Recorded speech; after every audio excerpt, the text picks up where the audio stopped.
강의를 시작하겠습니다. 전남대학교 문화인류 고고학과의 김민구입니다.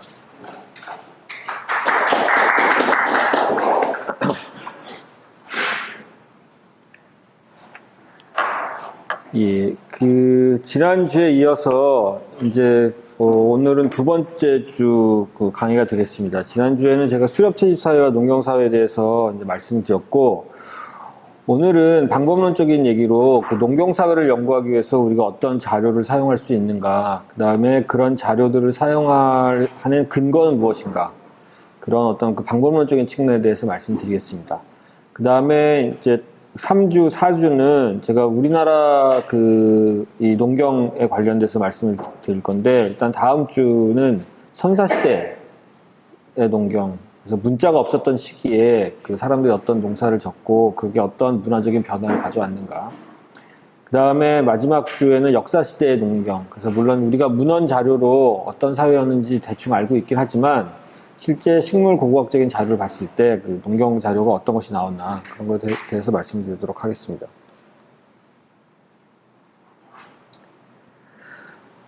자, 일단 우리가 고고학이라고 하는 학문을 생각을 할 때, 고고학이라고 하는 학문은 물질 자료를 다루는 학문입니다. 그래서 뭔가 우리가 만지고 보고 할 수 있는 그런 물질 자료가 있어야 되는데, 그거를 크게 인공 유물하고 자연 유물로 나눕니다. 이것을 우리가 보통 일반적으로 그냥 유물이라고 부르는 것들, 이것들이 인공 유물입니다. 사람들이 만들거나 사용했던 것들, 그런 것 중에 좀 크기가 작아서 들고 다닐 수 있는 것들을 인공 유물이라고 하고, 인공 유물이 보통 줄여서 그냥 우리가 유물이라고 하는 겁니다. 근데 넓은 의미에서 유물의 범주를 생각을 했을 때 자연 유물이라고 하는 게 있습니다. 자연 유물이라고 하는 거는 꼭 인간이 만들거나 사용했거나 그렇지 않더라도 뭔가 인간의 삶에 대한 정보를 주는 유물인데 자연에서 온 것, 인간이 만든 게 아니라 자연 상태로 생긴 것들을 자연 유물이라고 합니다. 그래서 유물을 크게 나누면 인공유물, 자연유물 이렇게 나누고, 자연유물은 이제 동물성인 거는 동물유체, 식물성인 거는 식물유체. 그래서 동물성이냐 식물성이냐에 따라서 자연유물이 두 개로 나누게 됩니다. 그래서 우리가 사실 음식을 먹는 거를 생각을 해보면, 우리는 인간은 동물이기 때문에 우리 스스로 에너지를 만들어내지 못합니다. 그렇기 때문에 우리가 항상 먹는 거는 생명이 있었던 거를 먹어야 됩니다. 생명이 있어서 에너지를 냈던 거. 근데 그거 외에 그렇지 않는 예외가 있는데, 여기 제가 무기물이라고 표시했는데, 예를 들어서 소금이나 물 같은 것들은 이거는 생명이 있었던 생명체들이 아니죠. 그냥 무기물이지만 우리가 반드시 섭취해야 되는 그런 범주에 있는 것들입니다. 근데 그런 것들을 빼고 나면은 결국 우리가 식량으로 사용하는 것들은 동물성이거나 이제 식물성이거나 그런 유기물들로 이제 구성되어 있습니다. 근데 이제 앞에 그래프에서는, 앞에 그림에서는 동물, 식물 이렇게 이제 같은 값으로 이제 내놨는데, 사실 제가 이거를 여러분들이 좀 생각을 하셔야 될 거라고 생각하는 거는, 인간이 동물이기 때문에 식물하고 동물을 등가로 놓는 등가로 보는 경향이 있습니다. 동물 대 식물. 그래서 이거를 두 개가 같은 값이다, 같은 정도의 중요성을 가진다라고 생각을 하는 경우가 많은데, 실제 식물이 훨씬 더 중요합니다. 그래서 이거는 지금 그림은 식물하고 동물, 지구상에 있는 식물하고 동물의 양을 이제 비교해 놓은 건데, 우리가 이제 뭘 비교를 할 때 개수를 비교할 수도 있고, 부피로 비교할 수도 있고, 무게로 비교할 수도 있고 그렇겠죠. 그래서 이거를 개수를 비교하면은 작지만 많은 것들이, 개수가 많은 것들이 더 유리하고, 무게로 보면은 이제 무거운 코끼리 같은 것들, 이런 것들이 유리하고, 그래서 이 그래프는 지금 탄소의 양으로 이제 측정을 한 겁니다. 그러니까 식물이든 동물이든 기본적으로 유기물의 몸을 구성하는 기본 물질은 탄소이기 때문에 누가 더 탄소를 많이 가지고 있나를 생각을 해보면, 지금 이 표에서 식물이 전체 82.4%거든요. 그러니까 전체 지구상에 있는 생명체의 82.4를 담당하고 있습니다. 그 다음에 요 밑에 조그맣게, 잘 안 보입니다만 조그맣게 보이는 게 이게 동물입니다. 그래서 실제 식물하고 동물하고의 비율을 우리가 비교를 해보면은 식물이 압도적으로 많고, 그 다음에 동물이 굉장히 작은 이 정도를 점하고 있습니다. 그 다음에 이 조그맣게 있는 구석에 있는 이거를 이제 확대해서 보여주는 게 오른쪽에 있는 이 그래프입니다. 이 그래프는 여기 그림에 들어가 있는 거는 동물의 양인데, 여기서 이제 동물이라고 하는 것들이 우리가 흔히 보는 뭐 개나 고양이나 말, 뭐 닭, 이런 염소, 이런 고등 생명체들이 아니라 뭐 물고기나 환영동물, 연체동물, 곤충, 거미, 뭐 이런 동물까지 다 포함했을 때가 이만큼이고, 실제 인간이 점유한 건 또 훨씬 더 작습니다. 그 다음에 야생 동식물은 더 작아집니다. 여기 구석에 있고. 그 다음에 여기 라이브스톡이라고 되어 있는 거, 이게 이제 가축입니다. 그래서 저는 학생들한테 얘기를 하는데, 비행기를 타고 가면서, 비행기를 요즘에 이제 탈 기회들이 많으니까 비행기를 타고 가면서 창밖을 보면은 동물이 보이느냐?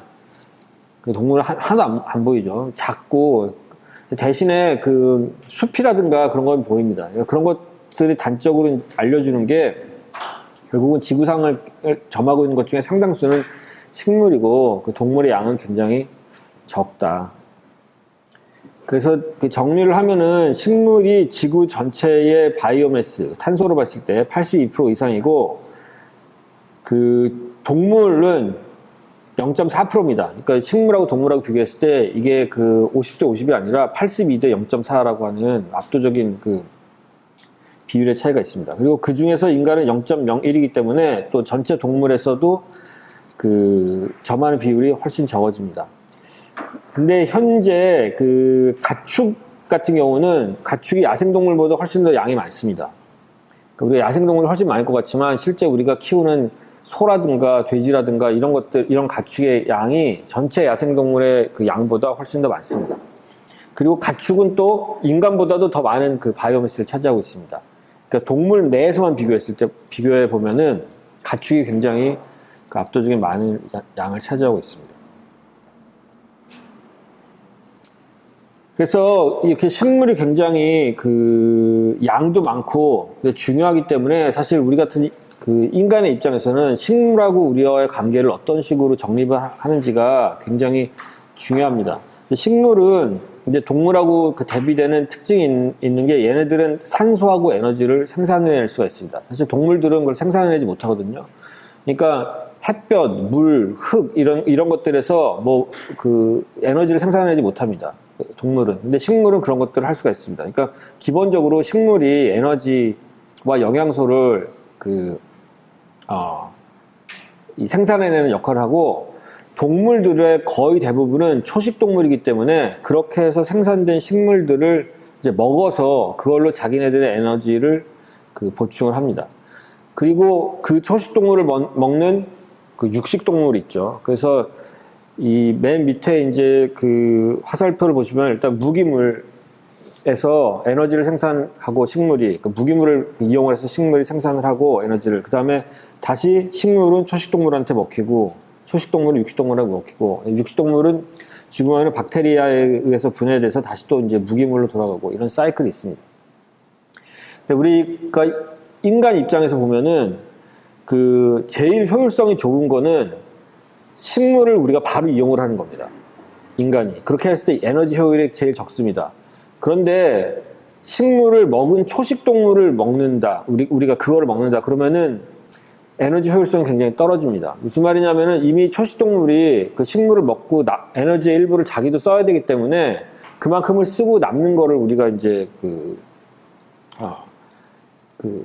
이용을 할 수가 있습니다. 그러니까 전통사회에서 보면은 고기 먹기는 굉장히 힘들 수밖에 없는 거죠. 차라리 채소나 식물성인 음식을 먹는 거는 괜찮은데, 그리고 에너지 효율적인 측면에서도 그게 훨씬 말이 되는데, 초식동물을 먹기 시작하면, 그러니까 초식동물이라고 하는 게 소나 염소, 양 이런 것들을 이제 우리가 먹기 시작하면은 그러면 에너지 효율이 떨어지고, 육식동물이라고 만약에 우리가 먹는다 그렇게 생각하면 에너지 효율이 확 떨어져서 사실 이거는 거의 하지 않습니다. 여기서 육식동물이라고 하는 거는 뭐 사자나 호랑이 뭐 이런 것들이죠. 근데 우리가 만약에 사자나 호랑이를 농부가 키우고 이걸 먹는다라고 생각을 해보면은, 사자 한 마리를 키우기 위해서 얼마나 많은 양이나 염소나 그런 것들을 키워야 되겠습니까? 그러니까 그거는 효율성이 떨어지기 때문에 가급적이면은 식물을 직접 취하는 게 맞고, 그게 거기에서 조금 그 육식을 하고 싶으면은 초식 동물을 키워서 가축으로 하는 게 훨씬 더 에너지 효율적이고, 실제 이런 방향으로 그 인간들이 많이 이제 그 사회 진화를 해봤습니다. 그래서 일단 식물 유체, 제가 오늘 주로 중점을 둘 거는 제가 식물고고학 전공이다 보니까 이제 식물 유체에 대해서 말씀드리려고 하는데, 그 식물이 굉장히 중요하고 사람들이 옛날부터 식물을 경작을 하고 여기에서 이제 에너지를 얻고 그랬기 때문에 고고학 유적에서 그 식물 유체, 어떤 식물 유체가 남아있는가 이거를 보는 거는 굉장히 중요합니다. 근데 식물 유체라고 하는 게 그 유기물이기 때문에 인간이 먹을 수 있죠. 인간이 먹을 수 있다는 거는 박테리아도 먹는다는 얘기입니다. 그러니까 박테리아 먹는다는 건 이제 썩는다는 얘기인데, 쉽게 말하면 얘네들은 잘 썩어 없어지기 때문에 사실 유적에 잔존하기가 굉장히 힘듭니다. 그럼에도 불구하고 몇 가지 그 보존 환경에 있어서 그 식물 유체가 그 식물성 잔존물이 이제 그 유적에 남아있게 되는데, 그걸 정리하면은 건조, 동결, 탄화, 수침, 아픈, 이 정도로 정리할 수가 있습니다.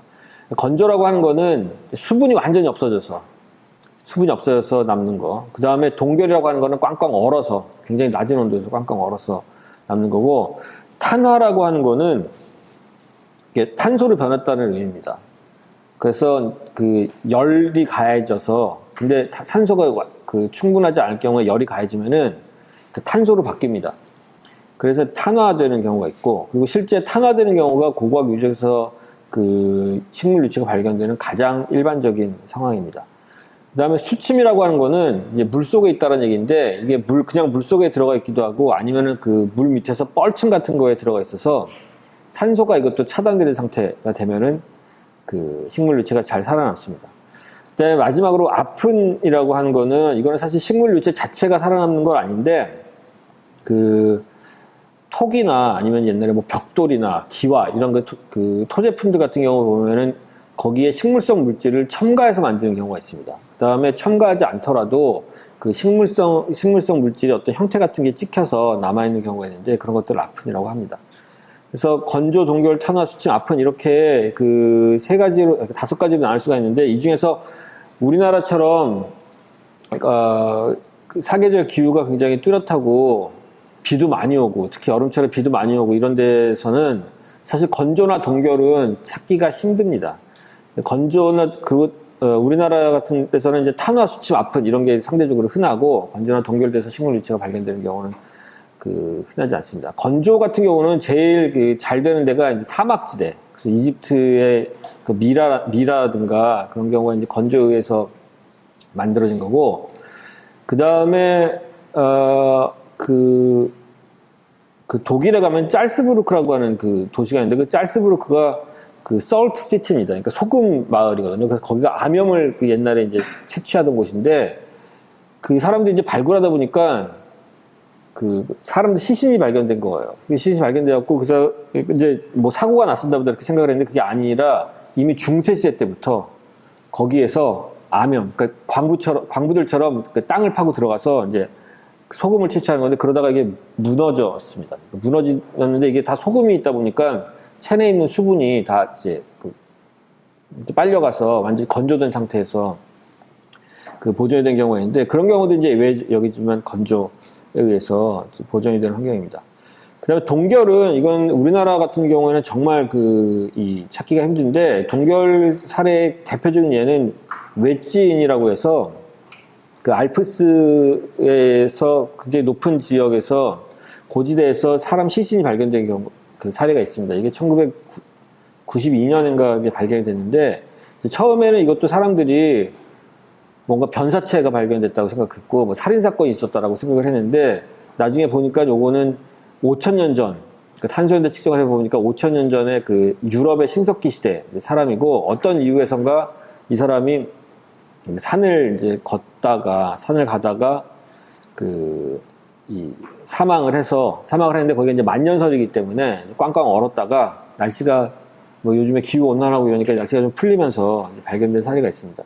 이 사람 배를 보니까 이 사람이 이제 어른 상태로 이제 보존됐기 때문에 이제 오른쪽에 보이는 거는 이거는 그 사람이 입고 있던 옷이나 이제 그런 것들인데 실제 그 이 사람 그 위를 이제 그 보니까 이 사람이 먹었던 거가 뭔지를 알 수가 있는데 그게 이제 곡식들, 밀이나 보리 같은 곡식들이 발견돼서 아 이미 그 5,000년 전에 유럽에서 그 밀, 보리 같은 농경사회를 경작하는 농경사회로 진입했다는 것을 알 수가 있는 사례가 있습니다.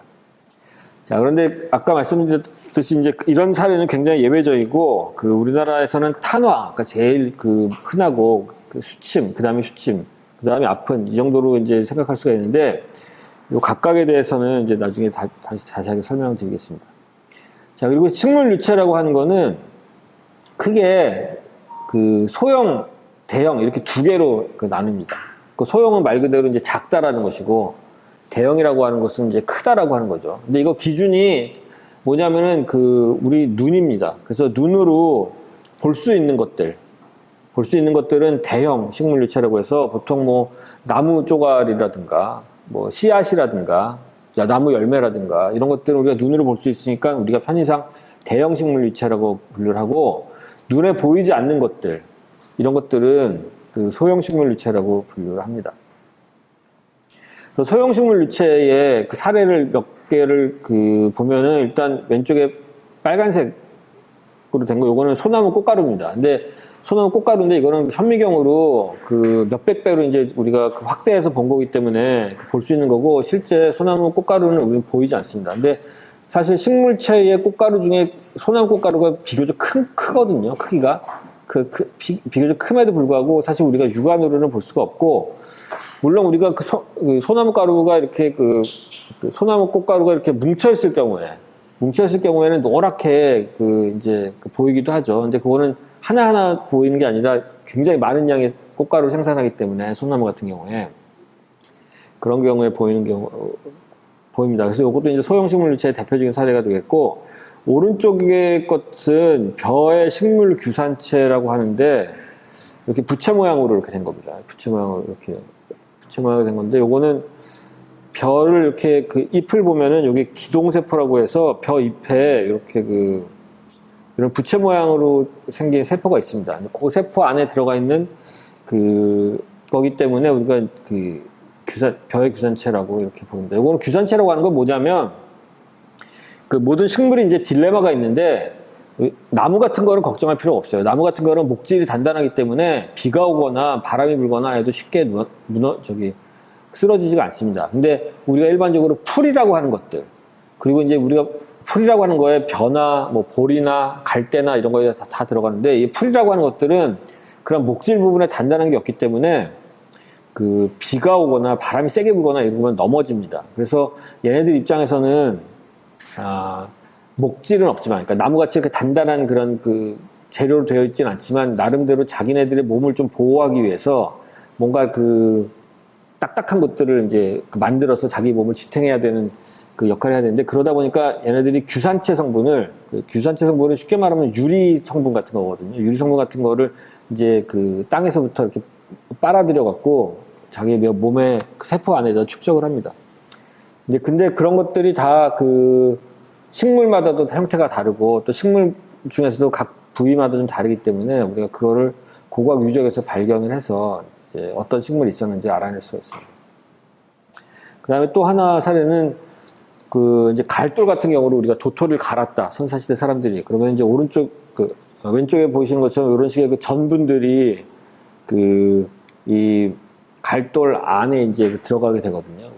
그러니까 요즘 맷돌이나 갈돌 이런 것들은 아무리 표면이 매끈하다고 우리가 느껴도 사실 거기에는 다 구멍들이 있습니다. 구멍들이 있고 거기에 이제 이런 전분 성분들이 들어갈 수 있기 때문에 이것들을 봐서 또 이게 어떤 종류의 식물에서 온 건지 우리가 추정을 할 수가 있습니다. 자, 이거는 그래서 이제 제가 이제 소형식물 유체 사례에 대해서 이제 종류에 대해서 말씀드렸는데, 그럼 이게 고고학적으로 어떤 식으로 이제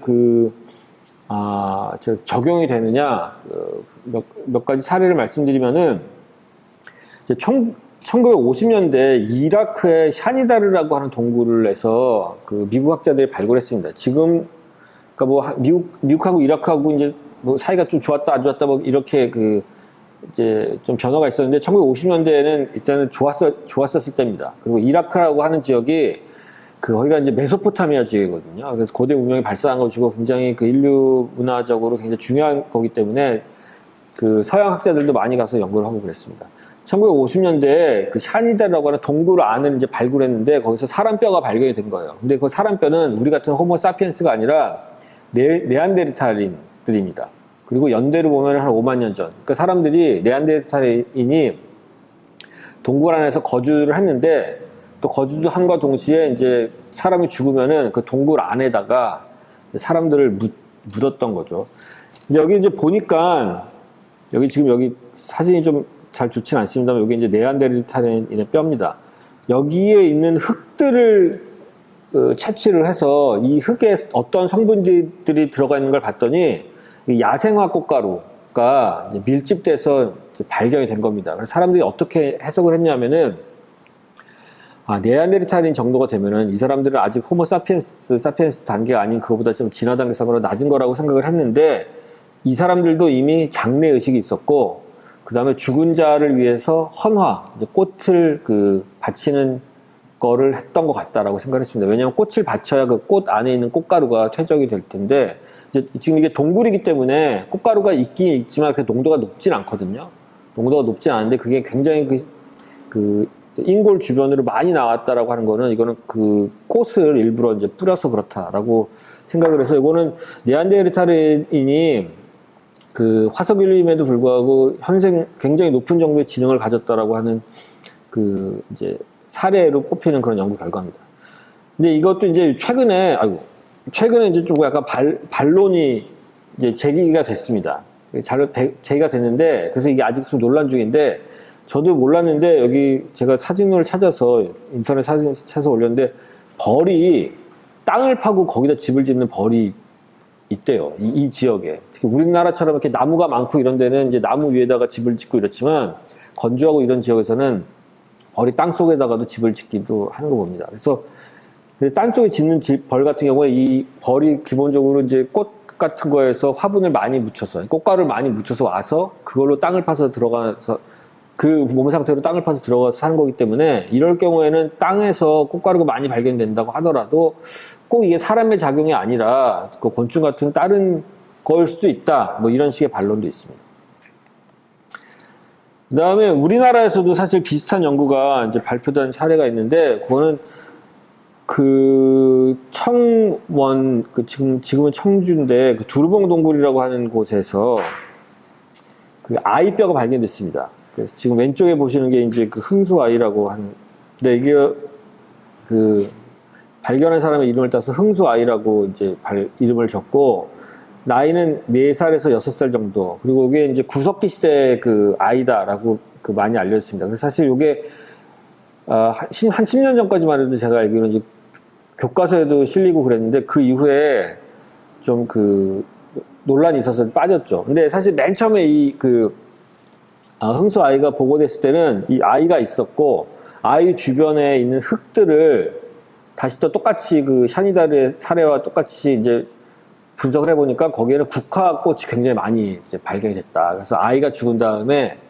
그 꽃 같은 거를 이것도 뿌린 것 같다. 물론 이게 국화꽃이 보이는 건 아닙니다.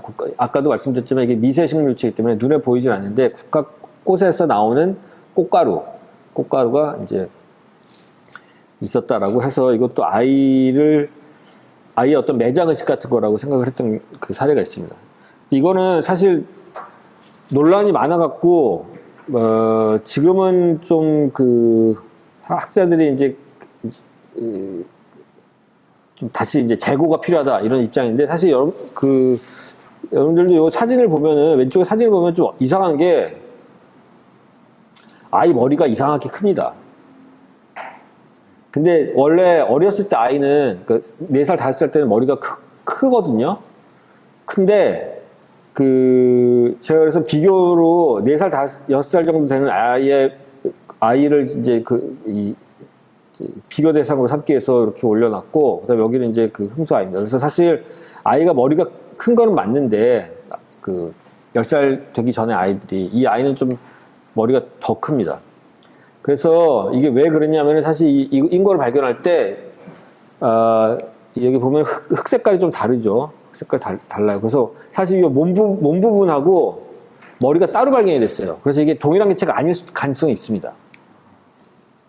여기 좀 흙 색깔이 좀 다르고 여기 흙은 좀 다르잖아요. 그래서 발굴할 때 아마 요 목 아래 개체는 똑같은데 요 목 위의 개체는 우리가 이제 고고학자들은 이거 백더트라고 하는데 이미 파낸 흙에서 찾아갖고 이제 사람이 그래서 사실 이게 동일한 개체인지가 의문이고 그 다음에 요 뼈 자체도 이 유적이 구석기 유적인 거는 맞는데 사실 구석기 유적이라고 해서 꼭 거기 이제 현대 사람들은 가지 말라고 없거든요. 근데 아마 제 짐작에 이게 구석기 동굴 안에 있긴 하지만 아이들을 매장하는 걸로 최근까지도 쓰였어서 이 뼈 자체는 구석기가 아니지 않을까 뭐 이런 그런 식의 견해를 표하는 분들도 있습니다. 그래서 어쨌든 그런 것들은 이제 미세식물 유체고 아까 말씀드렸던 것처럼 이제 가장 유적에서 흔하게 발견될 것들은 탄화 된 식물 유체입니다. 그리고 그 중에서도 제일 많이 언급되는 게 탄화미. 그래서 탄화미라고 하는 거는 탄소로 변한 쌀입니다. 오른쪽에 있는 이 사진은 진주 평고동 유적의 이제 주거지인데 보면은 거뭇거뭇한 것들이 있죠 바닥에 동그랗게 이제 표시되어 있는 것이 이제 집 테두리를 표시한 것이고 그 안에 거뭇거뭇한 게 있는 것들이 이 집이 원래는 이런 식의 이제 집이었을 텐데 요게 이제 실화인지 방화인지는 모릅니다. 뭐 실화일 수도 있고 방화일 수도 있고 그런데 굉장히 이런 식의 불탄 주거지들이 많이 발견이 됩니다. 이렇게 해서 집들이 이렇게 살다가 집이 불타면은 위에 있는 천장이나 이런 것들이 석가래 이런 것들이 다 이제 주저앉거든요. 주저앉아갖고 이런 식으로 납작하게 보이는데 이 안을 우리가 이제 발굴을 해보면은 이 안에서 당시 사람들이 먹거나 아니면 저장해놨던 식물 그런 식량들이 이제 탄화된 상태로 많이 발견이 됩니다. 그래서 화재 주거지 같은 경우에는 거의 대부분 당시에 사람들이 뭐를 먹었나를 알 수 있는 자료들이 이제 있습니다. 그리고 이거는 풍납도성, 서울의 풍납도성 사례인데 이거는 이제 역사 시대에 들어와서 이제 백제 시대죠. 백제 시대인데 백제 시대에도 여전히 이런 식으로 이제 집을 짓고 바닥을 하고 백제 시대에는 이렇게 하고선 위에다가 이제 기와 같은 거를 하기도 했습니다. 근데 뭐 기와를 했건 아니면 끝까지 다 이렇게 볏집이나 그런 걸 했건 이제 바닥을 보시면은 집자리를 보시면 이런 식으로 돼 있고 그 안에 이제 불이 났을 경우에는 굉장히 많은 식물 유체가 잔존하는 양상을 보입니다.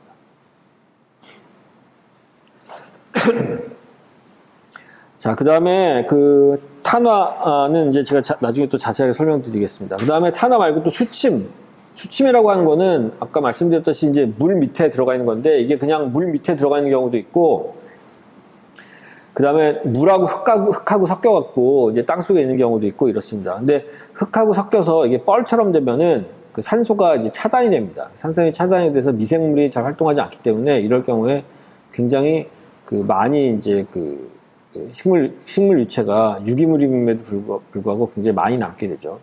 그래서 사실 광주 같은 경우에도 이 영산강, 황룡강 이런 데 주변 지역을 보면은 강이 흐르는 저지대는 다 수침된 유적들이 있습니다. 그런 수침된 자료들이 거기 남아있는 가능성이 굉장히 높습니다.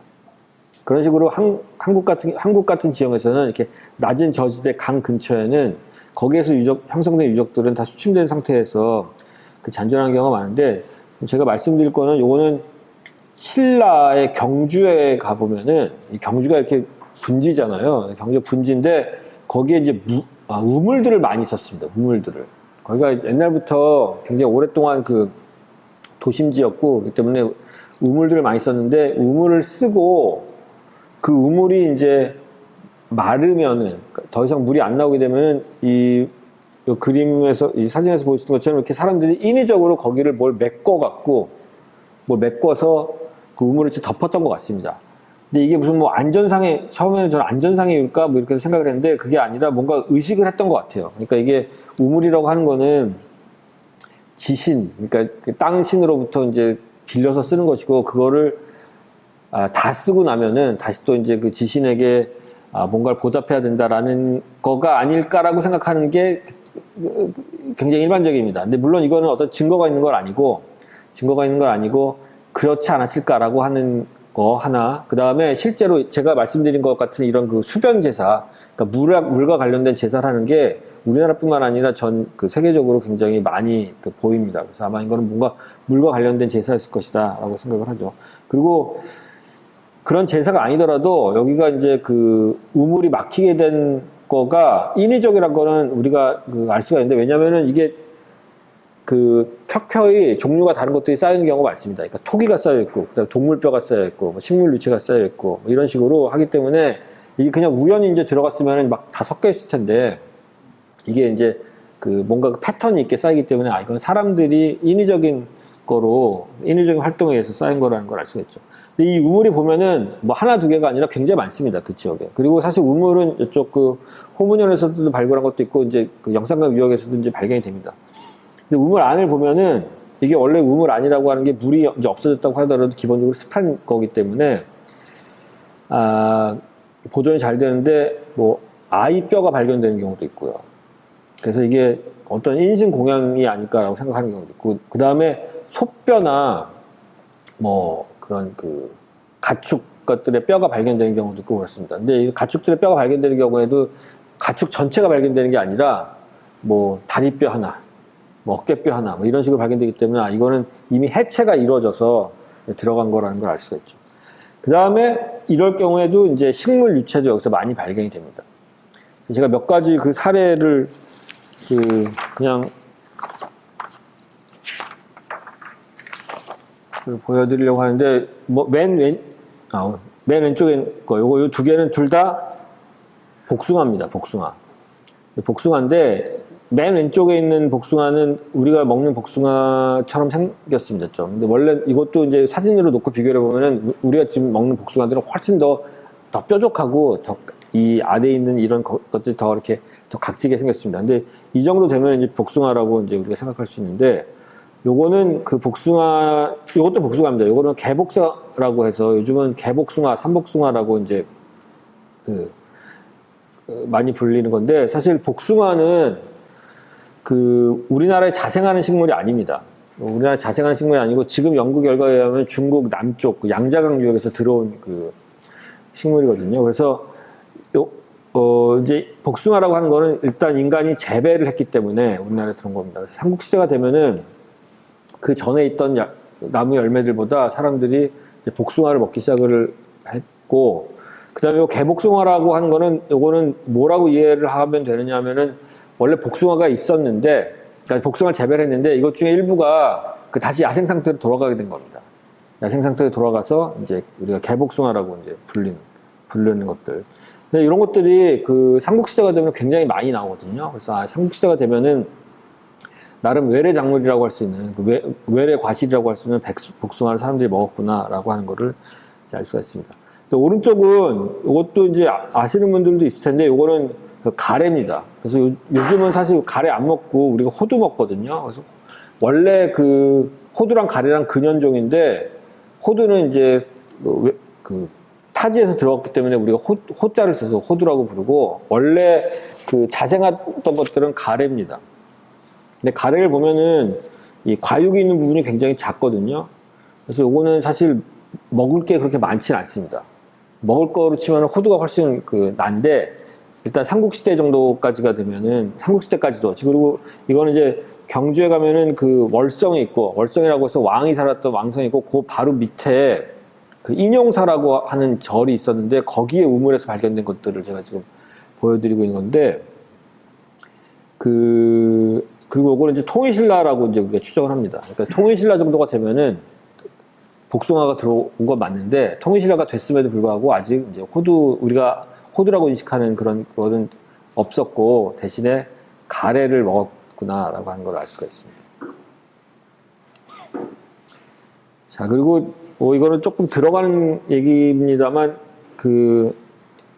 부여에 가면 또 국남지라고 하는 데서도 이런 식의 복숭아 씨가 많이 발견됐고, 그 다음에 경주 인용사지에서도 씨가 이렇게 많이 발견됐는데, 여기 보면은, 여기 그림 C를 보시면은 다 이게 깨져 있거든요.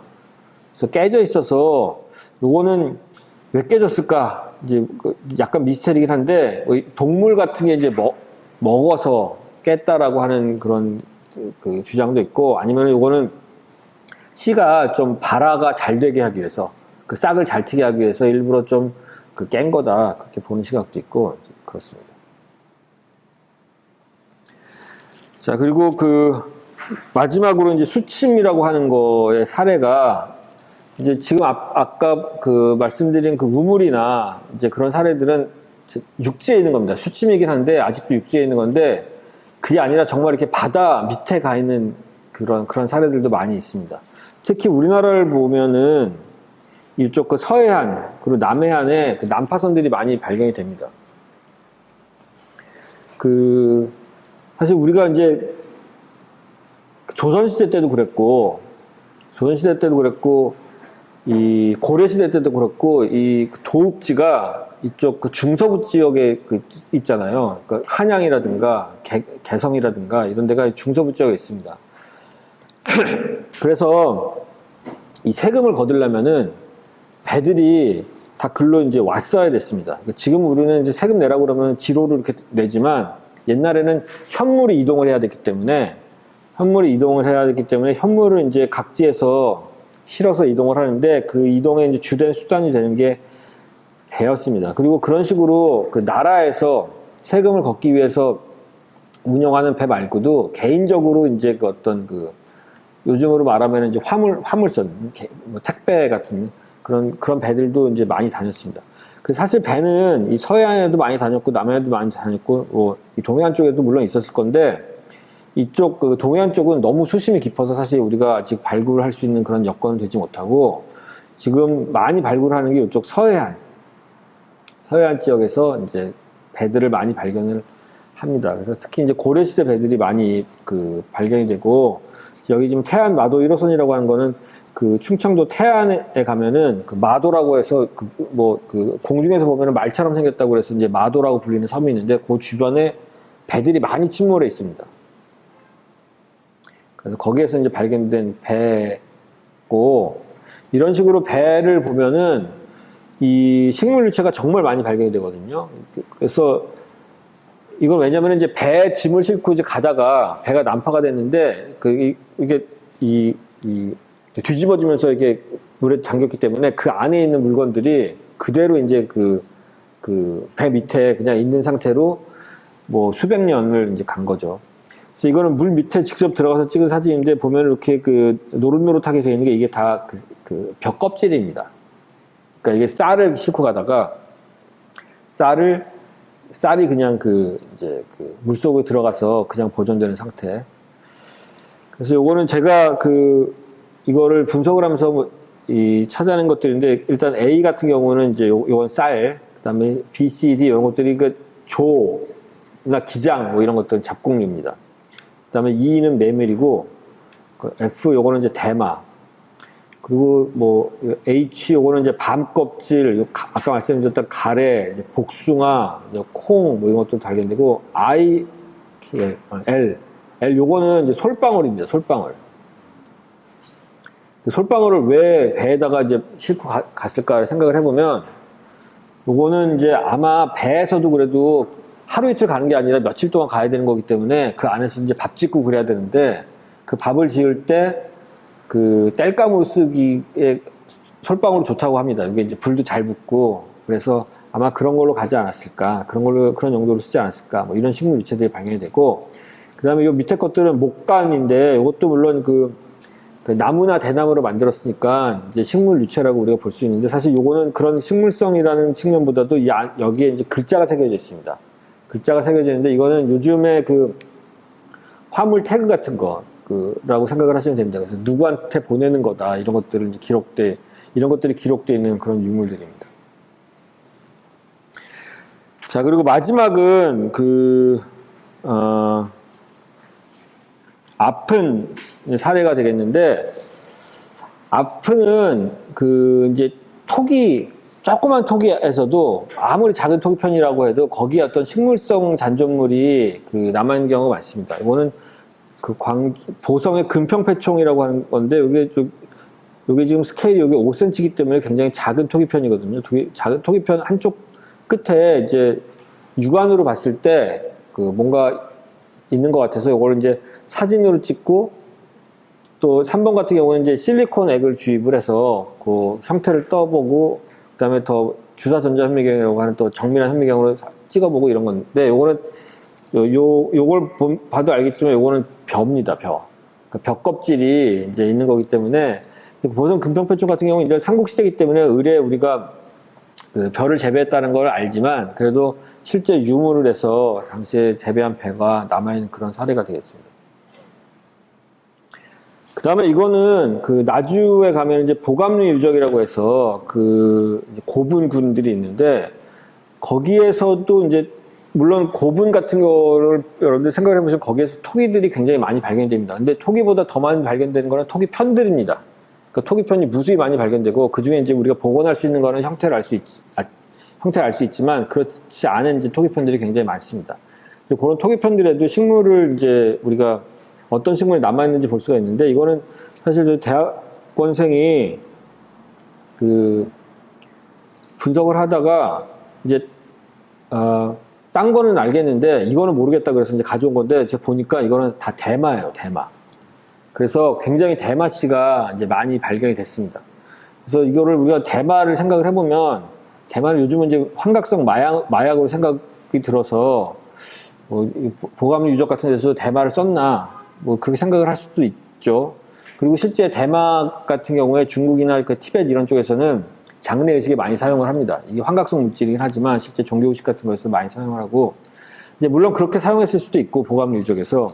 또 하나는 요 대마가 또 그 삼이라서 옷감을 내는 그런 그 재료를 사용할 수도 있거든요. 그래서 아마 그 삼국시대가 되면은 실제 그 호남 지역 일대에서 이 삼이나 대마가 많이 재배가 되고 이것들로 옷감을 사용했을 것이라고 우리가 추정을 합니다. 자, 근데 그 여러 가지 이제 종류의 것들이 있는데, 그 중에서도 가장 주된 그 식물 유체라고 볼 수 있는 거는 탄화물입니다. 그리고 탄화물 같은 경우에는 사실 이 연구를 시작을 한 게 남한이 아니라 북한에서 먼저 시작을 했습니다. 그리고 이제 거기에는 도요라고 하는 학자가 굉장히 중요하게 이제 언급을 돼야 되는데, 일단 그 일제시대 때 같은 경우에는 한국 사람들이, 조선 사람들이 이제 고고학이라고 학문을 하지 않았죠. 그리고 다 일본 사람들에 의해서 학문이 이루어졌습니다. 근데 유일한 한국인 학자, 유일하진 않지만 굉장히 드물데 그래도 일제시대 때 그 고고학 교육을 받은 사람이 도요라고 하는 사람이 있습니다. 근데 이 사람은 한국에서 받은 게 아니라 오스트리아 빈이라고 하는 대학에서 그 박사학위를 받고, 고고학 박사학위를 받고 이제 한국에 들어온 사람입니다. 그래서 이 해방이 된 이후에 이제 활동을 했는데, 그 이후에 이제 월북을 해서 노동당에 입당을 하고, 실제 그 북한에서 1950년대에 발굴을 합니다. 발굴하면서 굉장히 많은 그 연구 성과를 내거든요. 그런 성과를 내는데, 결국은 이 사람은 이제 60년대 초에 숙청을 당해서 이제 북한에서도 뭐 주체사상 나오고 이러면서 숙청을 당해서, 사실 이 사람이 반짝 활동했던 때는 1950년대입니다. 1950년대인데 그때 이제 활동을 했고, 그때 굉장히 많은 그 연구 성과를 냈는데, 그것 중에 하나가 그 황해도 봉산 지탐리라고 하는 유적을 발굴을 했더니, 이게 신석기 시대 유적이었는데, 여기 왼쪽에 사진을 보신 것처럼 이런 식으로, 여기 지금 사진이 이 원본이 없거든요, 남한 쪽에는. 그래서 이제 복사된 걸 다시 복사하고 이러다 보니까 사진이 좀 좋지 않습니다만, 신석기 시대 토기가 이렇게 그 주거지 바닥에 박혀 있고, 거기에 이제 알갱이처럼 있는 것들이 있더라. 그래서 이게 뭐 조나 피나 뭐 이런 그 잡곡이 아니겠느냐, 이런 식으로 이제 그 유적 발굴 보고서에 썼습니다. 그게 1957년인데, 그러고 나서 그 남한에서는 이제 고고학이 이제 그 연구가 되면서 사실 그 이런 식의 그 식물 유체들을 찾지 못했기 때문에 그냥 북한 쪽 자료들을 그냥 인용을 해서 얘기를 하면서 아마 신석기 시대 때 그 잡곡을 재배했을 것이다 라고 얘기를 했죠. 그리고 그러고 나서 굉장히 오랫동안 이 지탐리 자료가 인용이 됐는데 이제는 이제 남한에서도 연구 자료가 축적이 돼서 이게 아마 조나 기장일 것이다 라고 우리가 추정하는 단계에 이르렀습니다. 일단 피나 수수는 아닐 거라고 생각을 해요. 왜냐하면 수수는 이건 아프리카에서 온 그 작물이거든요. 그리고 조하고 기장하고 좀 계열이 다릅니다. 그 다음에 우리나라에서는 피 같은 경우는 벼의 잡초로 이제 그 잡초로서의 피인데 피를 먹었던 거는 이제 삼국시대는 와서 먹었던 걸로 좀 판명이 됐기 때문에 아마 지탐리라고 하는 유적에서 도유호가 발견했던 거는 조나 기장일 것이다 라고 우리가 추정을 합니다. 남한에서는 굉장히 상대적으로 연구가 늦어서 이제 그 실제 유적에서 타나무를 찾는 거는 1977년에 그 이제 서울대 연구팀에서 여주에 흔함리라고 하는 이제 청동기 시대 유적을 발굴하면서 여기 있는 흙들을 다 이제 물체질을 한번 해보자. 그래서 그 발굴했습니다. 그래서 식물 유체를 많이 찾았는데 결국은 찾기는 많이 찾았는데 여기 보면은 여기 C하고 D 같은 경우는 이거는 식물 유체가 아니에요. 그러니까 이게 물론 우리가 이제 분석을 하다 보면은 정말 청동기 시대 사람들이 먹었던 식물 유체도 발견이 되지만 다른 것들도 많이 발견이 됩니다. 그래서 근데 이거 다른 것들이 뭔지를 정확하게 알아내는 작업이 굉장히 중요한데 이런 것들을 한 거에도 이제 뭐 기술도 필요하고 그 뭐 경험도 필요하고 그렇기 때문에 당시로서는 그 식물 유체를 많이 찾아내긴 했지만 실제 이게 뭔지는 몰랐던 거죠. 그래서 C하고 D는 사실 식물 유체는 아니고 B는 요건 보리입니다. 보리. 근데 이제 요 보리 같은 경우에 문제가 뭐냐면은 보리인 거는 맞는데 이게 탄화되지 않은 상태로 그냥 이제 발견이 된 거거든요. 그래서 요거는 오염물질일 가능성이 굉장히 높습니다. 왜냐면은 우리가 보리씨를 그냥 땅에다 놓으면은 어떻게 되겠습니까? 이게 썩거나 싹을 트거나 뭐 두 개 중에 하나겠죠.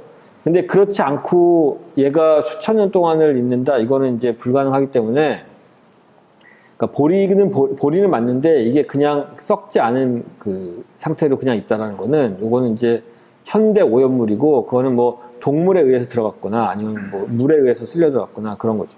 그래서 이거는 이제 그런 것들을 다 이제 감안하고 생각을 해보면은 사실 남는 거는 지금 쌀입니다. 요거는 탄화암인데 요거는 이제 흑백 사진이기 때문에 잘 보이진 않습니다만 요거는 이제 탄화된 상태로 까맣게 발견되는 겁니다. 그러니까 현생이 아니고 산소 덩어리로 발견이 돼 있고 그리고 이런 것들은 연대 측정을 해보면은 청동기 시대 연대가 나오기 때문에 이거는 실제로 그 유구하고 이제 같은 연대고 이제 청동기 시대 때 쌀을 먹었다라고 하는 직접적인 증거가 되는 거죠.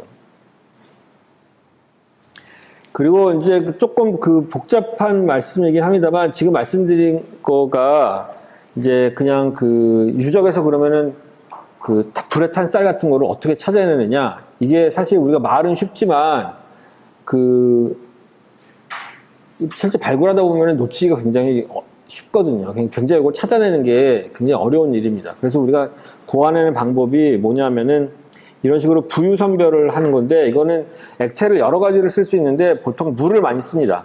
그래서 물을 많이 여기다 물을 집어넣고 통 안에 물을 집어넣고 요 위에다가 이제 유적에서 발굴한 흙을 이제 집어넣는 거죠. 그러면은 이 밑에서 그 물에서 이제 펌프로도 위로 올릴 뿐만 아니라 이 물이라고 하는 거에 비중이 있기 때문에 물보다 가벼운 그 탄화물들은 다 이제 그 물 위로 올라가서 우리가 이제 따로 채로 걸러내게 되고 물보다 그 무거운 것들, 주로 이게 돌, 흙, 아니면 무거운 동물 뼈들, 이런 것들은 밑에 가라앉습니다.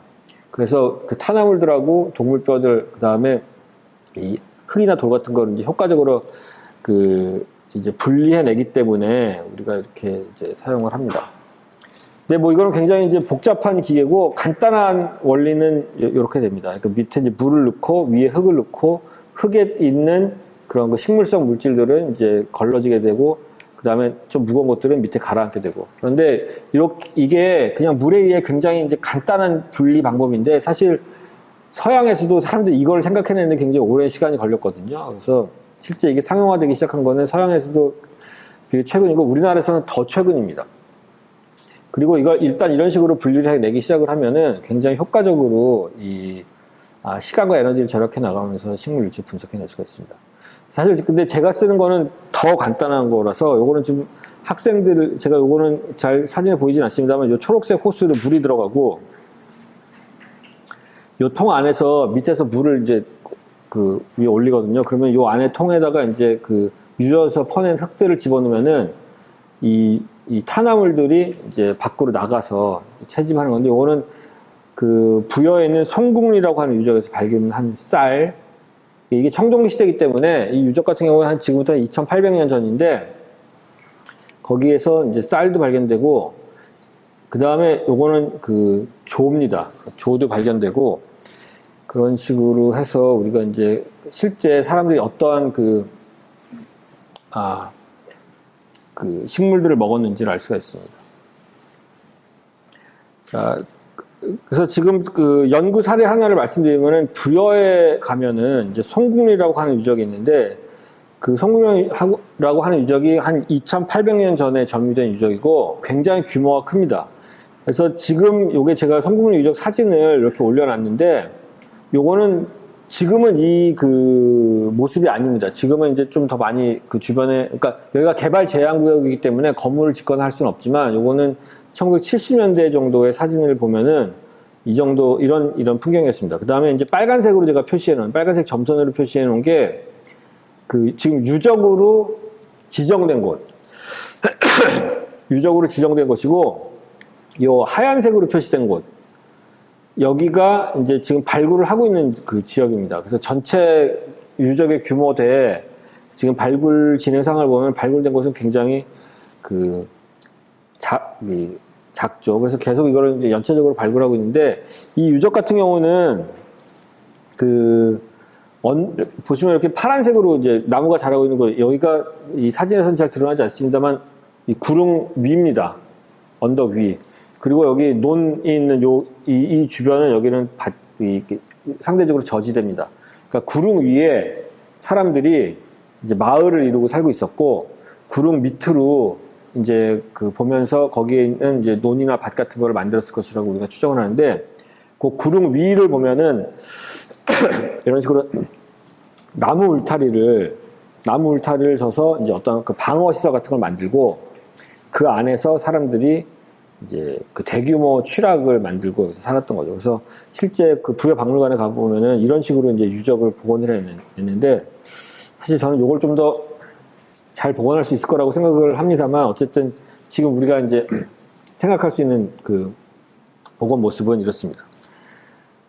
여기 가면은 집자리가 동그란 것도 있고 이제 네모난 것도 있고 그렇습니다. 근데 보통 네모난 거가 그 화재 죽어지는 경우가 굉장히 많아요. 그래서 이제 불에 탄 죽어지고, 그건 아까 말씀드린 것처럼 이런 데 가면은 탄화물들이 굉장히 많기 때문에 실제 탄화물들을 많이 찾아냈는데, 이거는 그 몇 가지 이제 사례 드립니다.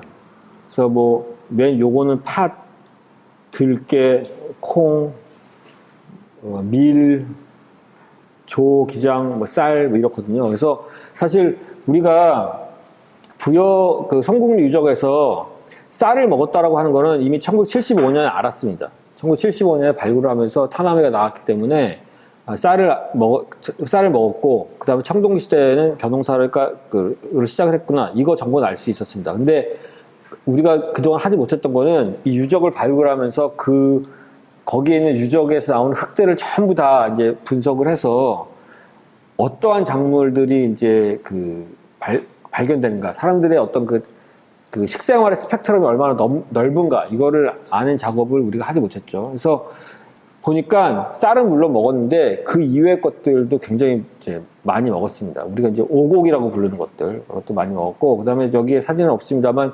산딸기라든가 다래라든가 그런 식의 과실류 같은 것도 많이 먹었고, 그래서 그런 것을 봤을 때 그 청동기 시대가 되면은 사람들이 쌀만 먹은 게 아니라 다양한 작물들을 이용하는 그런 농경사회가 들어섰구나라는 것을 우리가 알 수 있습니다. 첫째 시간에 말씀드렸던 내용은 약간 우리가 농경사회를 연구하기 위해서는 고고학자들 같은 경우에는 물질 자료를 굉장히 중요하게 생각하고, 그 물질 자료 중에서도 아주 직접적인 거는 그 식물 유체, 그러니까 물론 우리가 뭐 농기구나 이런 걸 봐서도 사람들의 행위를 유추할 수 있습니다만 실제로 그 식물 유체가 발견이 되면은 어떠한 작물들을 키웠고 어떻게 키웠나를 알 수 있기 때문에 그런 보다 직접적인 식물 유체를 연구하는 것이 그 과거에 대한 정보를 더 잘 줄 수 있다. 그런 취지에서 이제 말씀드린 거고,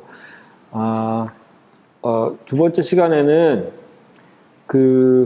이제 연구 방법의 어떤 근거가 되는 이론들 같은 거에 대해서 좀 말씀을 드리려고 합니다.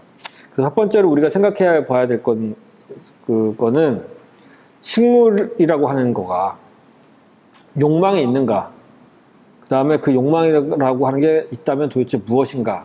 그러니까 이 문제인데, 일단 동물도 마찬가지고 식물도 마찬가지고 생존의 그 본능도 있고 그 다음에 번식에 대한 욕망도 있습니다. 그러니까 자기의 DNA를 이제 퍼뜨리려고 하는 거죠. 사실 제가 요즘 우리나라 인구도 줄고 이런 걸 보면서 과연 이게 모든 동물에게 있다라고 말할 수 있는가라는 생각이 좀 들기도 하는데, 그 인간이라고 하는 건 굉장히 또 복잡한 동물이기 때문에 인간은 조금 우리가 예외적으로 생각을 해야 되고, 동물도 마찬가지고 식물도 번식하고자 하는 욕망이 있습니다. 그러니까 자신의 자손들을 퍼뜨리고자 하는 그 욕망. 그런데 식물은 딜레마에 빠져 있습니다. 모든 식물은. 그 딜레마가 뭐냐면 움직이지 못한다는 거죠. 그래서 식물 같은 경우에 얘네들이 자기가 스스로 움직이지 못하기 때문에 자손을 퍼뜨릴 때 너무 그 부모와 가까이 퍼뜨리면은 부모와 자식 간에 경쟁하는 구도가 되게 됩니다. 그러니까 둘 다에게 좋지 않습니다. 그러니까 동물 같은 경우에는 그 딜레마가 없어요. 왜냐하면 동물은 자식이 태어난 다음에 그 어머니로부터 이렇게 멀리 떨어져 가면 됩니다. 그렇게 하면은 한정된 자원을 가지고 엄마랑 같이 싸울 필요가 없습니다. 동물들은. 그 동물들은 자기네가 이동을 할 수 있기 때문에 이 문제가 없는데, 식물 같은 경우에는 움직이지 못하는 상황에서 잘못하면은 부모 자식 간에 아니면 형제들끼리 자기네들끼리 막 이렇게 싸우는 형상이 이제 된다는 거죠. 그래서 모든 식물은 종자산포라고 하는 방법을 고안해냈습니다. 이 종자산포라고 하는 게 뭐냐면 씨앗을 생산해낸 다음에 씨앗을 어떻게 하면 좀 멀리 보낼까? 어떻게 하면 좀 멀리 보낼까 하는 방법들을 식물들이 고안해냈습니다. 자, 그래서 그거를 이제 정리해서 우리가 생각을 해보면은 종자산포라고 우리가 얘기하는 건데, 일단 풍매산포라고 하는 게 있습니다. 풍매산포라고 하는 거는 씨앗을 만든 다음에 바람에 실어서 씨앗을 멀리 보내는 방법입니다. 그러니까 단풍나무 같은 경우도 씨앗을 보면 이렇게 프로펠러처럼 이렇게 돌게 돼 있죠. 떨어지면서 이렇게 돌아서 조금 멀리 갑니다. 그 다음에 민들레, 씨 같은 거, 이런 것들도 바람을 딱 맞으면은 얘가 바람을 타고 멀리까지 퍼집니다. 그래서 바로 어머니 옆에 떨어지지 않게 이제 이렇게 하는 그런 방법을 쓴 것들이 풍매산포고, 수매산포라고 하는 거는 이제 물을 타고 이동하는 건데, 대표적인 게 박도 그렇고 조롱박 같은 거, 그 다음에 연꽃, 그 다음에 코코넛, 이런 것들도 이제 나무가 해안가 근처에 있어서 열매가 떨어지면은 바다로 떨어지게 되죠. 그래서 바닷물을 타고 해류를 타고 이동을 하는 거고, 연꽃도 마찬가지입니다. 연꽃도 얘들이 씨를 내면은 물 위에다가 내기 때문에 물을 타고 이동을 하는 그런 방법을 취합니다. 이게 수매산포. 그 다음에 자동산포라고 하는 거는, 요거는 사실 어떤 다른 기제를 이용하는 게 아니라 본인들이 요거를 열매가 딱 익을 때 딱 압력에 의해서 조금 멀리 떨어집니다. 뭐 콩이라든가 이런 것들이 알이 탁 터지면서 이제 멀리 가는 거죠. 이거는 사실 우리 입장에서 보면은 이것도 산포라고 부를 수가 있는가? 왜냐면 이게 멀리 쏘는 게 아니기 때문에. 근데 실제 이거를 동영상 같은 걸 보면 쫙 쏟아내는 것들도 있어요. 쏟아내는 거 있습니다. 그 다음에 우리 입장에서는 그 거리가 얼마 안 되는 거라고 생각을 할지 모르겠지만, 사실 이 식물들의 입장에서는 굉장히 멀리 이제 보내는 겁니다. 압력 같은 거에 의해서. 그래서 그런 식으로 이제 보내는 것들이 있습니다. 그 다음에 이제 저는 이제 그 좀 발달된 그 것들이라고 생각을 하는 건데, 동물 매개 산포가 있습니다. 이 동물 매개 산포라고 하는 거는 식물들이 그 진화 과정상에서 씨앗을 멀리 보내는 방법 중에 하나로 동물들을 이용을 하는 겁니다. 그리고 요거를 이제 세분해서 생각을 해보면 동물을 이용하는 경우가 있고, 그 다음에 동물 중에서도 인간을 이용하는 경우가 있는데, 동물 같은 경우에 이제 우리가 흔히 볼 수 있는 게 독고마리 같은 거죠. 우리가 그 가을에, 가을철에 이렇게 숲을 같은 데 이렇게 지나가다 보면은 옷에 이렇게 씨앗 같은 것들이 많이 묻고 그렇잖아요. 그게 사실 식물의 입장에서 보면은 그 우리를 이용을 하는 겁니다. 걔네 입장에서는 그런 식으로 옷감이나, 아니면 옷감이 아니면은 동물 같은 경우에 동물 털 같은 거에 잘 붙게 씨앗을 만들어서 동물들이 이동을 할 때 이제 퍼져서 그 모체로부터, 어머니로부터 멀리 가게 만드는 거죠.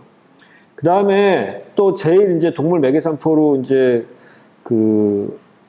를 훌륭하게 쓰고 있는 것들이 여기 블랙베리라고 되어 있는데 과실류들입니다. 과실류들. 그러니까 우리 보통 참외나 뭐 수박 이런 것들도 마찬가지고, 우리가 먹는 그 과실류, 사과, 배 뭐 이런 것들도 마찬가지입니다. 걔네들은 어떤 방식으로 이제 이제 퍼지냐 하면은, 일단 동물에게 먹을 걸 줘요. 그래서 참외 같은 예를 우리가 생각을 해보면, 참외를 우리가 먹잖아요. 물론 요즘에 이제 씨 같은 거 다 발라내고 먹기도 하지만 사실 그 부분이 제일 맛있습니다. 그 과즙도 있고. 그러니까 저는 그걸 먹거든요. 개인 취향에 따라 다르겠습니다만, 이제 먹고 이제 참외를 먹고 나서 좀 그런 얘기를 좀 이렇게 좀 더러운 얘기긴 합니다만, 우리가 변을 보면은, 변에 이제 참외씨가 있죠. 그 수박도 마찬가지입니다. 수박도 우리가 수박 씨 골라 먹기 굉장히 힘들잖아요. 그러니까 먹다 보면은 이제 우리가 수박씨를 먹게 됩니다. 그러고 나서 변을 보면은 수박씨가 있죠. 수박씨가 있습니다. 근데 이게 내가 뭐 소화액이 뭐 안 나와서 이걸 소화를 못 시켜서 그런 거가 아니라, 그 식물들은 그렇게 하려고 그 방향으로 진화를 했습니다. 그러니까 동물에게 그 과실을 주는 거예요. 그 동물한테 과실을 주고, 대신에 그 동물이 그 과실을 취하는 과정에서 씨도 같이 취하게 이제 만든 겁니다. 그리고 그 동물이 이동을 하겠죠. 이동을 해서 거기에서 이제 그 배설 그 활동 같은 걸 하면은 이제 멀리 이동할 뿐만 아니라, 거기에서 그 생겨나는 자손들은, 씨앗들은 새 출발이 굉장히 좋은 겁니다. 일단 그 동물의 그 배설물이라고 하는 굉장히 양분이 좋은 환경에서 새 출발을 하는 거니까, 다른 척박한 환경에서 시작하는 것보다 훨씬 더 좋은 환경에서 이제 번식을 시작을 할 수가 있는 거죠. 그런 식으로 이제 동물을 이용하는 경우가 있습니다. 근데 그렇게 동물을 이용하는 것들 중에 유독 그 인간을 이용하는 것들이 있는데, 그 인간을 이용하는 것들이 우리가 이제 작물이라고 인식을 하는 것들입니다. 그래서 동물 매개 산포를 보면은 아까 말씀드렸던 그런 그 가을철에 이제 옷에 많이 달라붙는 그런 것들 중에 독고마리가 있는데, 독고마리 같은 경우는 정말 그 성가시게 달라붙거든요. 이거 한 분들 다 경험해 보셨을 텐데, 이런 것들도 이제 이 독고마리 입장에서는 그렇게 해서 이동을 한 다음에 우리가 그거 계속 갖고 있지 않을 거잖아요. 또 뭐 털고 이럴 거 아니에요. 그러면 이제 거기에서 이제 얘네들이 번식을 하는 거고, 그 재밌는 게 이 다람쥐가 되게 재밌습니다. 이 다람쥐 같은 경우는, 그러니까 도토리가 재밌는 게, 도토리는 뭐를 이용을 하냐? 다람쥐를 이용을 합니다. 그래서 도토리를 물론 우리 인간도 먹지만, 그 다람쥐도 먹거든요. 다람쥐가 먹는데, 다람쥐가 얘가 도토리를 이제 그 채집을 해다가 자기만 아는 장소에다가 이렇게 그 여러 군데에다가 숨겨놓습니다. 도토리를. 근데 이게 각 지역이랑 그 다음에 도토리 품종, 그 다람쥐 품종, 그 종류 이런 거에 따라서 정해져 있는데 까먹어요, 얘네들이. 근데 전부 다 까먹는 건 아니고 그 지역마다 비율이 정해져 있는데, 어떤 데는 5% 정도를 까먹고, 그러니까 20곳에 숨겨놨으면 하나 정도 까먹는다는 거죠. 이게 높은 데는 20%까지 됩니다. 그러니까 5군데 중에 하나 정도를 까먹어요. 그래서 까먹는다고 하는 거는 도토리가 이제 내가 나중에 먹으려고 그거를 그러니까 다람쥐가 도토리를 나중에 먹으려고 숨겨놨는데 그 중에 일정 비율은 까먹기 때문에 까먹는 것들은 거기에서 나중에 이제 발화를 하는 겁니다. 싹을 내는 거예요. 그리고 만약에 다람쥐가 뭐 사고를 당해서 해놓고 죽었다. 그러면 이제 도토리 나무 입장에서 굉장히 좋은 거죠. 굉장히 여러 군데 퍼진 거가 얘가 다 이제 다 발화를 할 수 있는 상황이기 때문에. 그래서 인간하고 작물의 관계랑 비슷하게 도토리 나무하고 다람쥐하고는 그런 서로 이제 한쪽은 먹이를 주고 다른 한쪽은 번식을 도와주고 이런 관계에 있습니다. 그리고 실제 그런 관계는 아직도 하고 있어요. 그래서 우리도 아무리 우리가 농경사회가 발달했다고 해도 도토리 나무 재배하지 않잖아요. 도토리 나무 그냥 산에서 그냥 얘가 저절로 자라는 걸로 우리가 인식을 하는데 그렇게 될 때 이제 거기에서 도움을 주는 거는 이제 다람쥐입니다. 그리고 그러다 보니까 도토리 같은 경우도 나름대로 어떤 진화 방향을 자기가 설정을 해야 되는데 도토리 알 같은 경우에 크기가 아주 커질 수가 없습니다.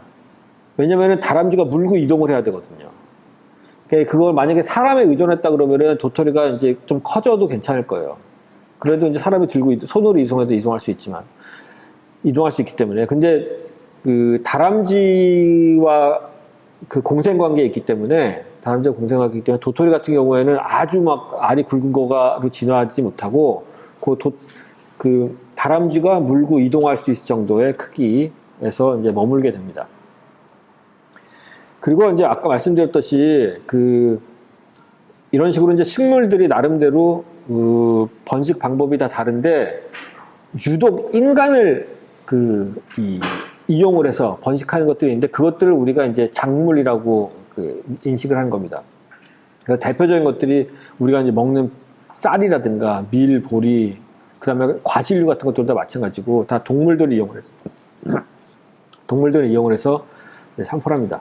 제가 다음 선사 시대 농경에 대해서 그거 할 때 이제 다시 말씀드리겠지만 저는 이제 가을철에 논에 가면은 이제 벼가 누렇게 익어 있잖아요. 그러면은 처음 드는 생각이 처음 들고 제일 많이 드는 생각이 이놈들 정말 머리 잘 썼네라는 생각이 제일 많이 들어요. 근데 물론 쌀이 머리가 있지는 않습니다. 벼가 머리가 있지는 않은데 머리가 없는 대신 얘네들은 그 방향으로 최적화해서 진화를 한 거예요. 무슨 말씀이냐면은 쌀이라고 하는 게 벼라고 하는 게 원래 기원한 데가 아열대성 지역입니다. 그래서 지금 우리로 보면은 중국 양자강 이남 지역에서 거기서 이제 자생하는 식물이고 원래는 거기서만 자생했던 식물이거든요.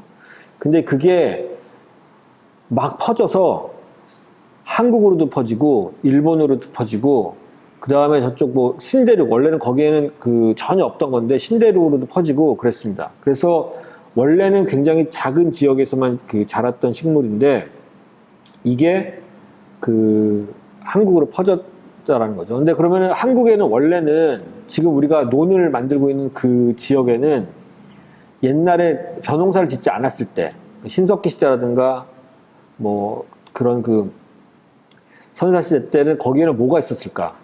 거기는 아마 오리나무나 그런 습지성이 강한 오리나무나 아니면은 그냥 습지성 풀들 그런 것들이 자라고 있었을 가능성이 굉장히 높습니다.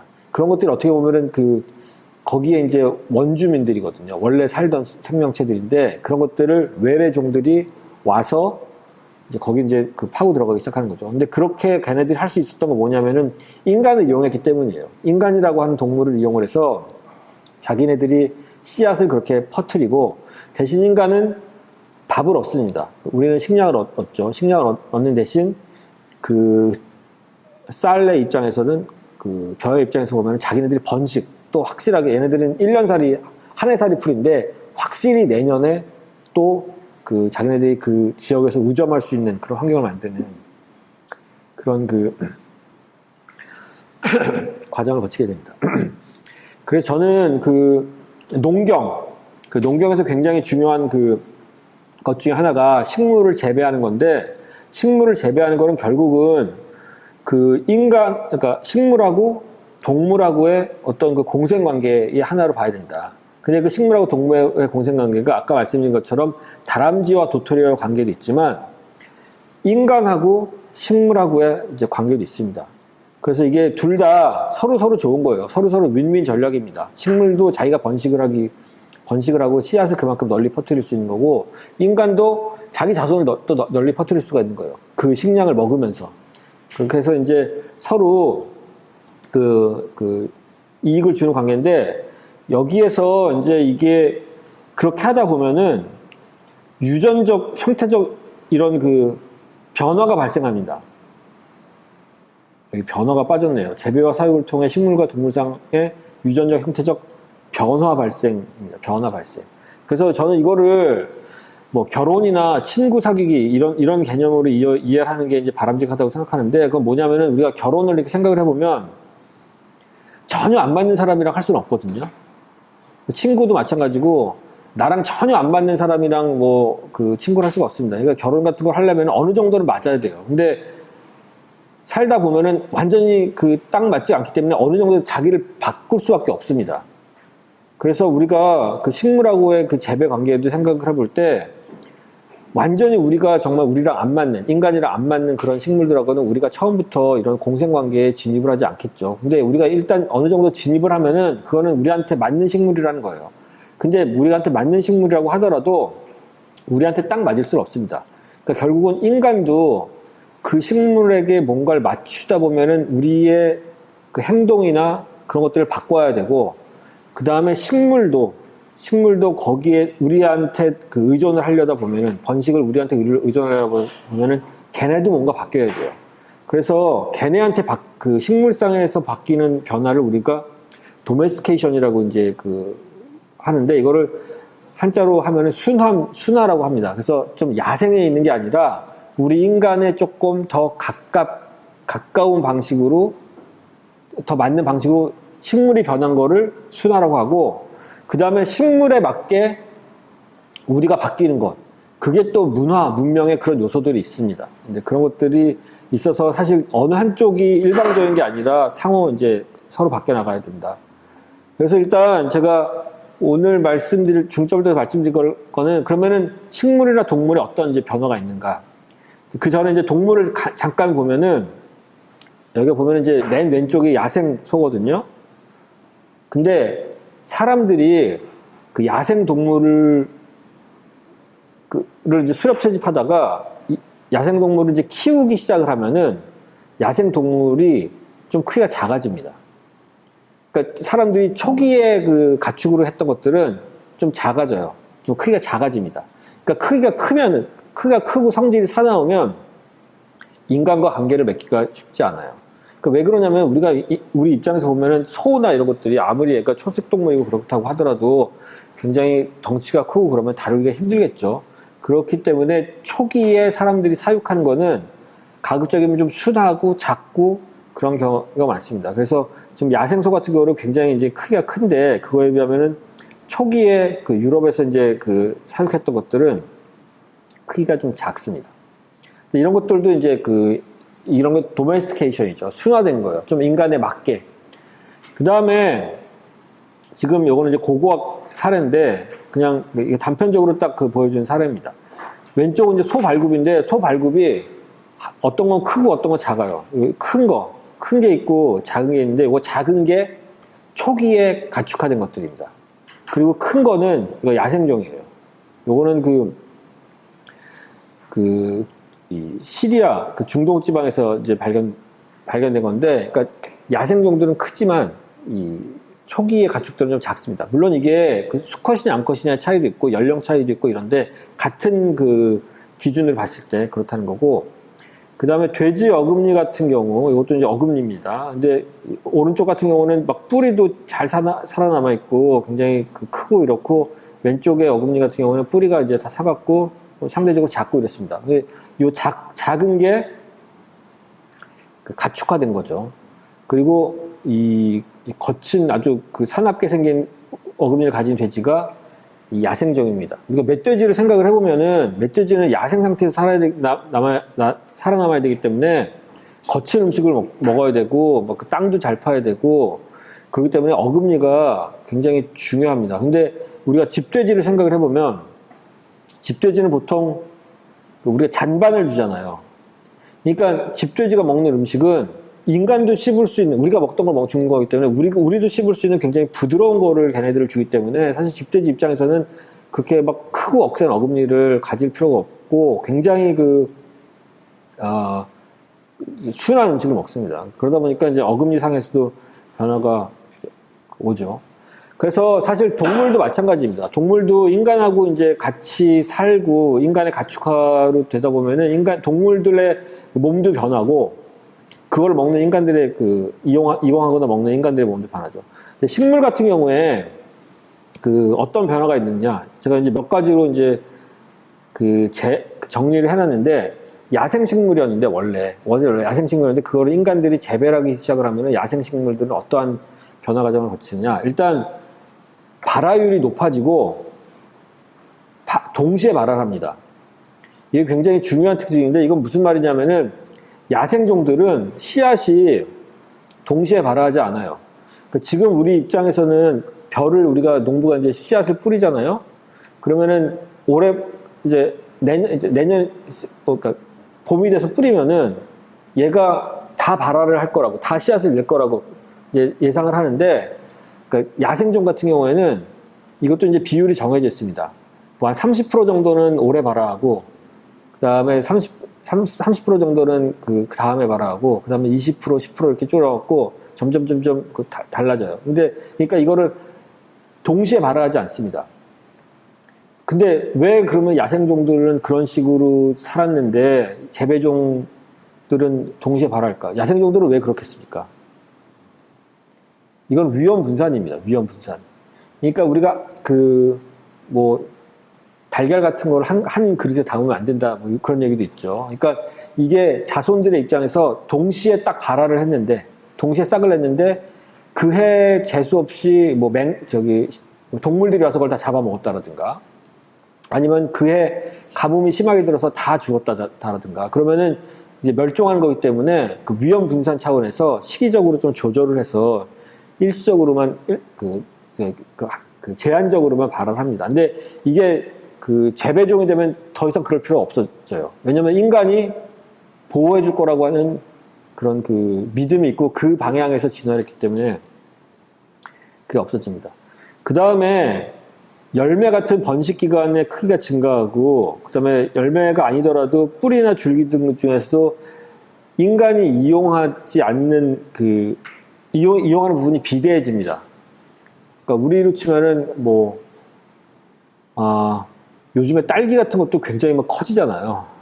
그 다음에 사과 이런 것들도 야생종에 비하면 굉장히 커지고, 그 다음에 그런 열매를 우리가 이용을 하면 열매가 커지고, 그 다음에 뿌리를 이용을 하면은 감자나 고구마 이런 거 뿌리를 이용하는 거는 또 뿌리가 커지고 그렇습니다. 그럼 왜 그러냐면은 인간이 그만큼 식량을 증산하고 싶은 이제 욕망이 있기 때문에 가급적이면 큰 것들을 선별적으로 선택을 하고, 또 커야지 또 인간의 눈에 잘 띄어서 더 선택될 가능성이 높고, 그래서 이제 커지는 거죠. 이제 그런 식으로 또 식물이 변합니다. 그 다음에 종자가 모체에서 쉽게 이탈하지 않는 경우, 이거는 뭐냐면은 일단 야생종들 같은 경우에는 씨가 익으면 빨리빨리 떨어져 나가야 됩니다. 그게 그 어미한테 계속 붙어 있다라고 하는 거는 굉장히 비자연스러운 거예요. 근데 이게 재배종으로 오게 되면 얘기가 좀 달라지는 게, 재배종 같은 경우에 씨가 빨리 없어지면은 농부의 입장에서 손실입니다. 경제도 손실이에요. 그래서 사실 저는 그 가을철에 이렇게 논 같은 데 가보면 벼가 있는데, 벼가 익으면 고개를 숙인다고 하잖아요.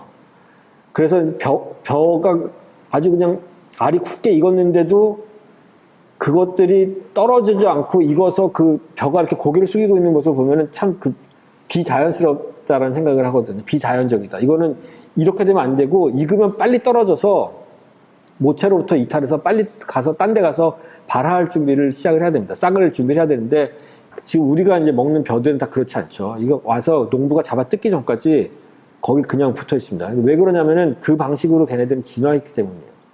인간이 그런 식으로 진화를 유도했기 때문에 그런 것이고 그게 이제 재배종의 특징입니다.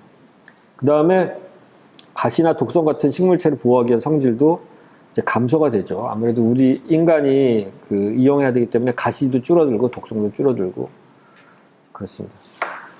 그래서 이런 식으로 그 순화 과정을 통해서 식물이 변할 수밖에 없고 이거를 우리가 고고학적으로 이제 확인을 하면 어느 정도까지 인간하고 그 식물이 밀접한 관계를 맺었는지 알 수가 있는데 사실 이걸 제일 극명하게 보여주는 사례는 옥수수입니다.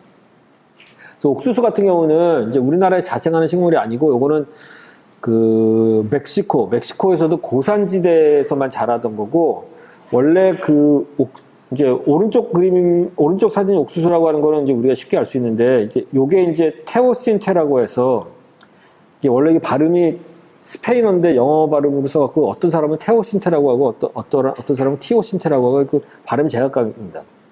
어쨌든 근데 이 테오신테라고 하는 이 그 야생 옥수수는 사실 요겁니다. 요건 야생 옥수수고 요건 우리가 먹는 옥수수죠. 그래서 원래 야생 옥수수는 줄이 하나입니다. 우리가 먹는 거는 막 13줄, 15줄 이렇게 가거든요.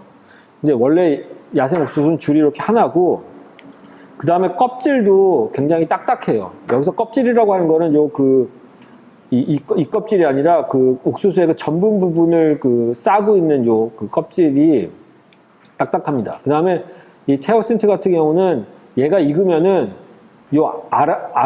알이 붙어 있는 게 아니라 다 날아가서 떨어집니다. 그러니까 얘는 아주 요즘 말로 하면 찐 야생종이기 때문에, 완전 야생종이기 때문에 번식을 할 때 누구한테 의존할 수가 없어요. 그렇기 때문에 야생 상태에서 자기가 번식을 해야 되기 때문에 여기 알이 익으면 떨어집니다.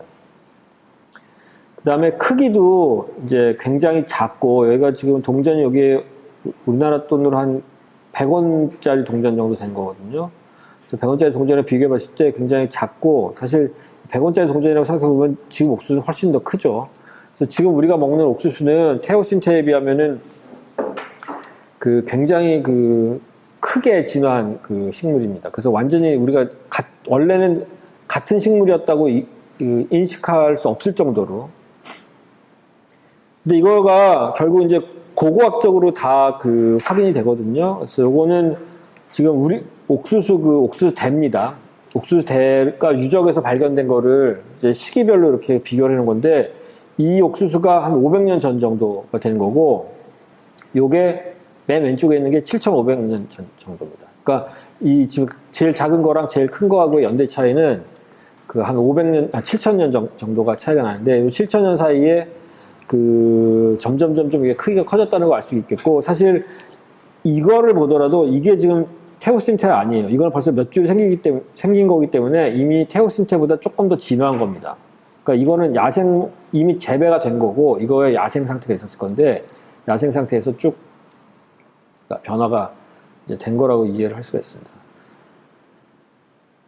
그래서 이제 정리를 하면은, 원래는 이제 멕시코에 이런 식의 야생 옥수수가 있었고, 이거를 우리가 이제 인디안들이라고 부르는 멕시코의 원주민들이 재배를 해서 옥수수로 만들었고, 그 다음에 1492년에 이제 콜럼버스가 아메리카 대륙으로 가면서 이제 신대륙하고 구대륙이 이제 이어졌잖아요. 그러면서 원래는 사실은 멕시코랑 아메리카 대륙에서만 먹던 식물이었는데, 옥수수라고 하는 거는.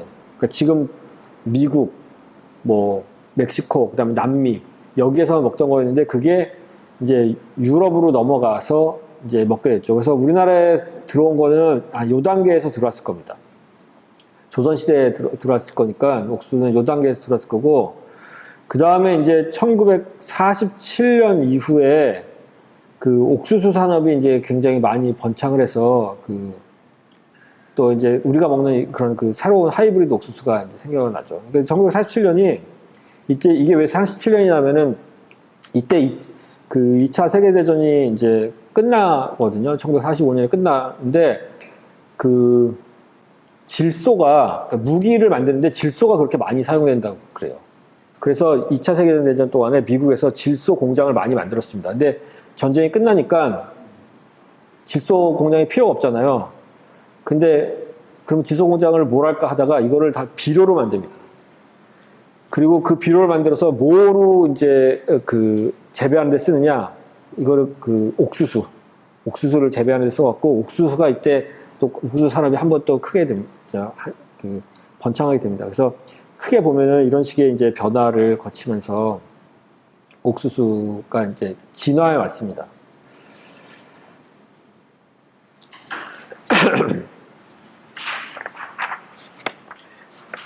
근데 지금 옥수수 같은 경우는 굉장히 이런 변화가 극명하게 드러나는 사례고, 다른 것들은 이렇게 극명하게는 드러나지 않는데, 사실 우리가 유물을 보면은, 세심하게 보면은 보이는 경우가 많아요. 그래서 요거는 그냥 밀인데, 왼쪽은 야생밀이고, 오른쪽은 재배밀입니다. 야생밀은, 이거는 메소포타미아 지역에서 자란 작물이기 때문에, 지금 이라크 북부 지역, 이런 데서 원래 재배를 했던 거거든요. 그리고 실제, 거기 지금 가더라도 요런 밀을 볼 수가 없습니다. 지금 멸종했고, 다 이런 재배밀을 바뀌었죠. 근데 일단 형태를 보면은, 일단 야생밀 같은 경우에는 종자가 익으면은 빨리빨리 떨어져 나갑니다.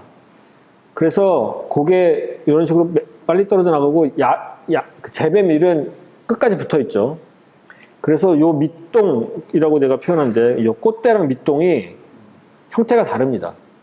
왜냐면 하나는 잘 끊어지게 돼 있고, 하나는 질기게 붙어 있게 돼 있고. 그 다음에 형태를 보면은 재배밀은 통통하고 알이 굵고 좀 비대해요. 근데 야생밀 같은 경우는 역삼각형으로 되어 있습니다. 역삼각형으로 되어 있을 뿐만 아니라 이게 사진이 이제 잘렸는데 까끄라기라고 해서 이 까끄라기가 길게 쭉 이어져 있거든요. 근데 재배밀 같은 경우는 까끄라기가 퇴화되죠. 이게 왜 이런 형태가 생기냐면은 야생밀 같은 경우에는 일단 익으면은 바람이 불거나 동물이 딱 스쳐 지나가면은 얘가 그냥 휙 날아갑니다. 근데 날아갈 때 화살촉 모양처럼 돼서, 우리가 화살 생각해보면 앞은 뾰족하고 뒤에 이렇게 화살대가 쭉 있잖아요. 딱 그 모양으로 돼야 이게 잘 바람을 타고 잘 날아갑니다. 그래서 야생밀 같은 경우에는 아예 자기가 열매를 만들 때 그 모양으로 만들어요. 그래서 이제 바람을 타고 잘 날아가서 이제 퍼져가게. 그러니까 아까 말씀드렸던 거에 그 기준으로 보면은 풍매 산포를 하는 거죠. 그러니까 바람에 의한 산포를 하는 겁니다. 근데 재배밀 같은 경우에는 풍매 산포를 더 이상 하지 않습니다. 얘네들은 인간에 의한 산포예요. 인간이 씨를 뿌려서 산포를 합니다. 그러니까 상대적으로 굉장히 뚱뚱해지고, 그 다음에 까끄라기가 이제 퇴화되는 형태를 띱니다. 그리고 쌀도 마찬가지입니다. 쌀도 야생벼 같은 경우에는 일단 좀 길쭉하고 이 까끄라기가 길게 있습니다. 지금 여기 이거 그림이 잘렸는데 지금 이거보다 훨씬 더 길게 있어요. 그래서 전체적인 모습이 화살 모양입니다. 그 다음에 보면은 이 강모라고 해서 벽 껍질에 이 털처럼 막 이렇게 나 있거든요. 이 털처럼 나 있는 거는 왜 나 있을까? 어떤 거에 도움을 줄까요? 요거는 동물 털 같은 데 이렇게 묻어서, 그러니까 독고마리가 이동하듯이 잘 할 수 있게. 그러니까 야생벼 같은 경우는 이렇게 바람에 의한 것도 하지만 그런 동물도 이용하고, 얘는 이제 물을 이용하기도 합니다. 물을 이용해서 이제 떠가기도 하죠. 근데 재배벼 같은 경우는 완전히 달라지죠. 강모가 없어졌습니다. 겉이 물론 약간 까끌까끌하긴 하지만 강모가 없어지고, 그 다음에 이 까끄라기 이런 거는 보면은 없거나 있어도 굉장히 돼지꼬리처럼 희미하게 그냥 있는 경우가 많습니다. 원래는 이제 굵게 있었어야 되는데 지금 재배벼 같은 경우에는 그런 특징들이 모두 사라졌다라고 할 수가 있죠. 자, 그래서 지금 인간하고 식물하고가 공생 관계를 맺을 때 식물은 변해야 됩니다. 식물은 변해서 우리 인간에게 좀 더 맞는 식물로 새롭게 진화를 해야지만 그 식물들이 이제 살아나는 거고, 반대로 인간도 바뀌어야 돼요. 인간도 옛날에 살았던 그런 습성들을 그대로 유지하면 안 됩니다. 그러면은 새로운 식물과의 새로운 관계를 맺는 게 굉장히 효과적이지 않게 되거든요. 그래서 인류에 생기는 변화들이 있는데, 이 인류들에게 생기는 변화를 우리가 보통 농경 문화 아니면은 농경 사회에서 보이는 문화 변동 뭐 이런 식으로 얘기를 할 수가 있겠죠. 그래서 농경 문화라고 하면은 사실 식물하고 관계를 맺으면서 바뀌는 걸로 이제 이해를 할 수가 있습니다. 저는 그냥 편의상 그거를 생물학적 변화, 행동적 변화, 그 다음에 사회적 변화 이렇게 구분을 하는데, 일단 생물학적 변화는 아까 우리가 봤던 것처럼 식물하고 관계를 맺으면서 생기는 우리 몸의 변화입니다. 일단 생각을 할 수 있는 게 체성분이 바뀌어요. 우리가 뭘 먹냐에 따라 바뀌기 때문에 우리 이제 그 뼈를 구성하는 물질이라든가 이런 거에 그 원소가 달라집니다. 그 다음에 또 달라지는 게 임신율도 증가되고, 그 다음에 영아사망률도 감소되고 이렇습니다. 영아사망률 감소된 거는 아무래도 좀 부드럽게 먹을 수 있는 곡식류 같은 게 있다 보니까 사람들, 그러니까 아이들이 좀 더 잘 살게, 생존 확률이 올라가고, 그 다음에 어머니 젖보다 곡식류를 먹을 수 있는 이유식을 하면서 그렇게 하면서 수유기간이 단축되니까 또 임신도 가능하게 되고, 이런 것도 있고, 그 다음에 우리가 얼굴을 봐도 우리 얼굴도 사실 바뀌었습니다. 일단 수렵채집 사회에서 같은 경우에는 이제 거친 음식 같은 걸 먹어야 되기 때문에 얼굴도 좀 약간 커야 되고 근육도 좀 있어야 되고 이렇거든요. 근데 우리가 상대적으로 턱이 좀 작아지는 효과가 오게 되죠. 그러다 보니까 생겨나는 게 뭐냐면은 덧니도 많이 생기고, 그 다음에 치아 분집이라고 해서 이거 이렇게 치아가 이렇게 뭐 겸리라고 해야 되나요? 뭐 하여튼 그런 것들. 그런 것들이 사실은 우리가 이제 치아의 개수는 DNA로 정해져 있는데 점점점 이게 아래턱뼈가 작아지다 보니까 치아가 굉장히 많게 되는 상황이 되는 거죠. 그런 우리 생물학적인 변화도 있고, 그 다음에 충치도 증가합니다. 왜냐면은 당분 같은 걸 많이 섭취하기 때문에, 탄수화물에서 오는 당분 같은 걸 섭취하기 때문에. 그리고 근육도 좀 적어지고, 그 다음에 관절염 같은 경우도 오히려 더 많아졌다고 그래요. 농경 사회에서 오면서. 동일한 반복 같은 걸 많이 하고, 운동량 같은 것도 좀 줄고 그러면서 관절염도 증가했다고 합니다. 자, 그래서 그런 것들이 이제 생물학적인 변화이기 때문에 식물도 새롭게 진화하지만 인간도 또 새로운 농경인으로 그런 어떤 신체적인 특징을 가지게 됩니다. 그 다음에 행동적 변화는 이동성 감소입니다. 근데 이거는 행동적 변화는 결국은 뭐로 정의할 수 있냐면은 인간이 식물을 재배하면서 농경을 하면서 식물화 되는 거예요. 우리는 동물인데 식물처럼 행동하기 시작을 합니다. 그게 이제 이동성 감소. 멀리까지 막 이동을 많이 하는 것보다는 가급적이면 우리가 기르고 있는 식물 근처에 있고자 하는 그 이동성의 감소가 되고, 그 다음에 영향력을 확대시키는데 주변 환경에 대한 영향력 확대. 그냥 주변을 가만히 놔두지가 않고 자꾸 논이나 밭을 만들려고 하고 댐을 만들려고 하고 이런 식으로 옛날에 하지 않던 것들인데 그런 주변 환경을 바꾸려고 하고, 그 다음에 영역성 증가, 사유 개념이 또 생겨나는 거, 이런 것들은 이제 이동성 감소랑 굉장히 또 밀접한 관련이 있습니다. 사람들이 이동성이 많을 때는 그만큼 영역성이 흐릿한데, 이제 그런 영역성 같은 게 뚜렷해지고, 그 다음에 천체에 대한 관심이 또 증가합니다. 이거는 물론 수렵채집인들도 있었을 거예요. 근데 수렵채집인들도 있었는데, 또 농경민이 되면은 비가 오냐, 눈이 오냐, 날씨가 얼마나 추울 것이냐, 이런 것들에 대한 이런 거가 또 자기의 생존하고 굉장히 밀접한 관련이 있기 때문에 그거에 대한 정보들을 많이 취합을 하려고 하고, 또 가급적이면은 맞게 예측을 하려고 하는 노력들을 많이 하고, 이제 그런 행동들을 하게 되고, 그 다음에 의뢰 활동 같은 경우도 식물의 주기에 또 맞춥니다. 행동적으로. 우리가 말하는 추석 이런 것들도 사실은 이게 식물의 주기거든요. 식물이 가장 많이 익어서 수확이 가장 많은 시기를 우리가 이제 추석이라고 하는 거고, 우리가 농한기다, 농번기다, 아니면 학생들 경우에 언제 방학할 것이냐, 이런 것들을 결정하는 봄방학을 언제 할 것이냐, 이런 것들을 결정하는 것들도 사실은 왜 우리가 그런 식으로 행동 패턴을 맞추냐를 생각을 해보면은 그게 식물의 생존 주기하고 이제 가장 잘 맞고, 가급적이면 그거를 거슬리지 않고자 하기 때문에. 그 다음에 가장 이제 스케일 큰 걸로는 사회적인 변화가 있죠. 이 사회적인 변화라고 하는 거는 결국은 농경사회에서 보이는 변화인데, 인구가 증가되고 밀집하고, 그 다음에 사회 분화가 촉진되고, 이 사회 분화가 촉진된다는 거는 그만큼 이제 다양한 직업을 가진 사람들이 생긴다는 겁니다. 그리고 보통 우리가 사회 분화를 할 때는 다양한 직업을 얘기하는 건데, 권력의 집중이나 부의 균등은 위아래로 계급 같은 게 또 생겨요. 그래서 왕이나 귀족이나 그런 계급 사회가 등장을 하고 결국은 그런 것들이 이제 국가나 문명으로 이어지게 됩니다. 그래서 사실은 국가나 문명 같은 거를 우리가 생각을 해보면은 그 시원적인 형태에서 경제적인 뒷받침을 해줄 수 있었던 거는 농경이라고 하는 행동이고, 우리가 이제 4대 문명을 생각을 했을 때 메소포타미아 문명, 이집트, 인더스 이런 데는 얘네들이 중요하게 생각했던 거는 밀, 보리. 그 다음에 중국은 재밌습니다. 중국은 원래는 그 북부 지방은 조, 기장, 그 다음에 남쪽은 쌀이었거든요. 근데 이 조, 기장이 이제 밀로 대체가 돼요. 그러니까 신석기 시대가 되면은 밀로 대체가 되고, 남쪽은 계속해서 이제 그 쌀입니다.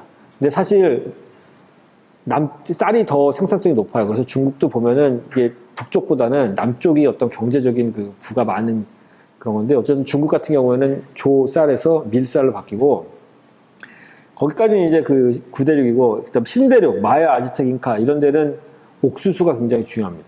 옥수수, 감자. 그래서 이런 작물들을 재배를 하고 이런 작물들하고 새로운 어떤 관계를 인간들이 맺기 시작하면서 그 문화 변화나 문명이 일어날 수 있는 어떤 그 경제적인 기초가 마련됐다라고 할 수가 있겠습니다. 자, 오늘 제 그 강의는 여기까지인데 마치도록 하겠습니다. 감사합니다.